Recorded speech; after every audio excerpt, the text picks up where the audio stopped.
Have you ever wondered how people get caught up in MAGA or extreme conservative beliefs, politics, that kind of thing? I have. Also, have you ever wondered what it would take for people to see the light, to understand that what they're doing is filled with hate, is uninformed, and is just as Vice President Harris said recently, it's just weird? Well, that's why I so appreciate what I'm calling confessionals that you'll see in these next three clips from these next three people explaining their experience of being in or associated with MAGA or extreme right conservative Republican politics. A lot of the people, primarily women, whom I've been watching on TikTok go through their healing journeys, a lot of them say you'll get to this place where you just feel like you don't fit in. 95% of the people who follow me on social media are from back home, their family and friends, and they're all Republican. I wait tables. And my restaurant that I work at, or the restaurant I work at, is in the Bible Belt. Like, I'm in the Bible Belt. I'm surrounded by red. And it's just, the bar is always just full of Trumpsters. And they're always playing Fox News. And I go in that place now here recently, and it just feels so disgusting. So for various reasons, we may be looking for these folks to see the light, change their minds, transform, get some information and realize that it's true as opposed to what they've been hearing, what they've been doing, that something's better, to vote in their best interests, as we like to say. I think it's important to realize what it means for everything in your life, the way you feel safe, the way you feel grounded, the way you feel connected, everything in your life to be infused by, to be surrounded by what MAGA purports, and then what that means to break away from it. Just as I didn't know Michael Cohen, I think I'm saying his last name correctly, very well, or know about him very well. I was uninformed about his background. But listening to commentary around the trial this past spring, early summer, I learned how he derived his sense of importance, of self-importance, from being connected to 45. And from this next video, we can see that that is another factor that is in play with other people, even those who aren't as close to 45 as Cohen was, or any of the others that are in his inner circle. That's why you have to support him, no matter what, because without him, you'll feel less important.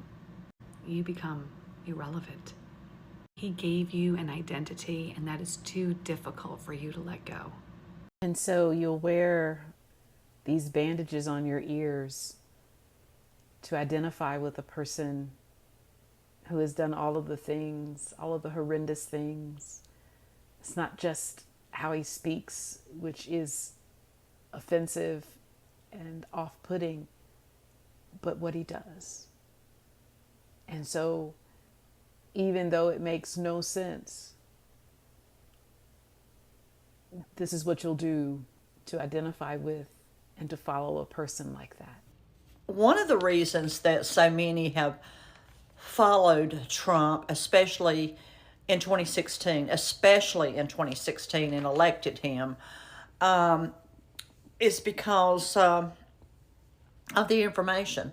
Like, we weren't watching anything but Fox, Hannity, and things like that. It was all biased TV that we were watching, and quite frankly, didn't even know it was biased. I'm not going to say we were stupid. There were some very intelligent people that are Republicans, but they're ignorant. And ignorance comes from not having knowledge. And the other thing was the evangelist got behind him. They got in all the mega churches and made them MAGA churches. And a lot of people were just feeling like their preacher wouldn't lie to them. So, you know, you got to keep your eyes on everything these days.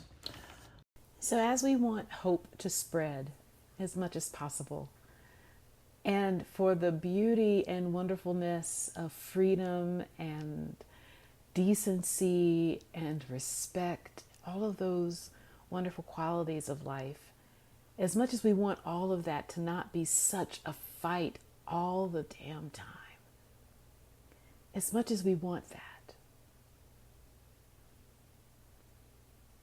I think we believe that for that to happen, there's got to be some kind of reduction in the MAGA part of this world.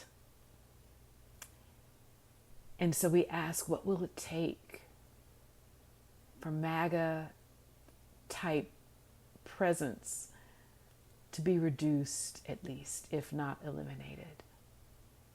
Well, that means the people.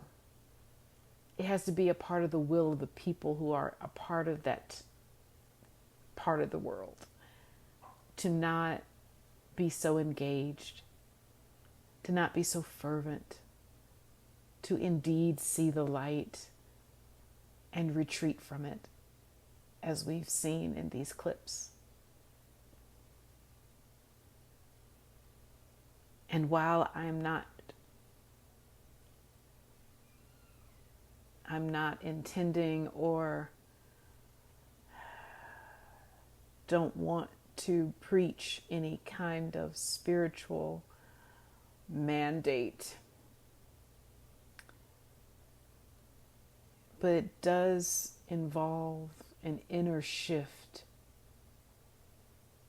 that is intangible for these changes to happen within people in a way that is convicting and that is definitive within them, however they identify that. For them to make, what we can see also from these clips, hard choices that are within us as human beings, to turn away from everything we've ever known sometimes, to make a decision for what we do not know yet, what we're unfamiliar with. That's a sacrifice. That's poignant, and it's important. And so I guess the reality is we can't make them change their minds. We can't argue, reason. It's an internal shift. And I believe the best we can do, to quote Jesse Jackson, to keep a hope alive, is to do what we can do within our spheres of influence and do the best we can do. Give it our all. Because at the end of the day, going back to like stats and those things that are tangible, not enough of us vote.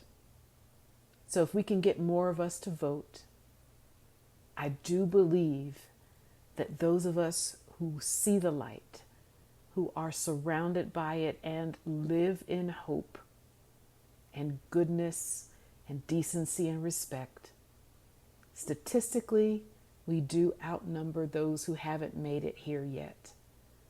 And we can cast the vote, the ballot, to keep us moving forward for some more days ahead until they see the light for themselves and have their own inner shifts.